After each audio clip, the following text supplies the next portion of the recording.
Alright, quick video update on these guys. So I've mentioned this probably a dozen times now, but I'll just go over it one more time real quick. So these guys here are strawberry plants that I grew from seed that I got from this guy over here.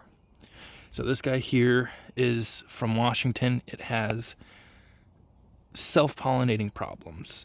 Out of, hundreds of flowers that will flower throughout the year, it's ever-bearing, I'll get like maybe 1 or 2 fruit per plant.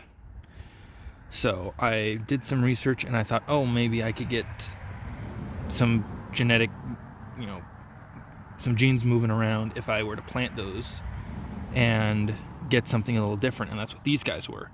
And there's a good variation between them in terms of how they grow, how they flower, that sort of thing.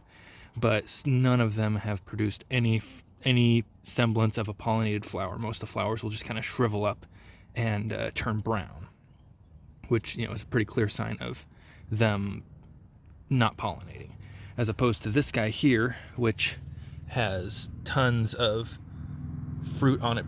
It's pretty obvious once they're pollinated because they will very quickly start to swell up on the plant. So this guy here is a baby offshoot that I got off of this guy here. These guys are from Oregon, and they are female only flowers. You can see that there's no pistils, no little side kind of growers like these ones here. They got a bunch of little side guys. So this guy here, I don't want to have them over here for too long.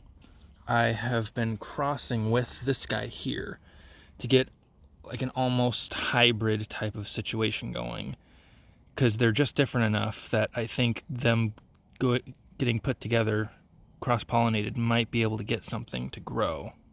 And there are 2 flowers on here that have been pollinated. The only ones that I've crossed this with has been this guy, and I keep them a little ways away to kind of prevent any cross-pollination from coming through. I've hand-pollinated a couple of these guys too, but for the most part they all seem to be taking just from being in close proximity to some of these other guys. So I'm hoping to see the seeds from this guy do a little bit better than these, but if I'm not seeing any improvement in them in the next week or 2, I'm probably going to be tossing them.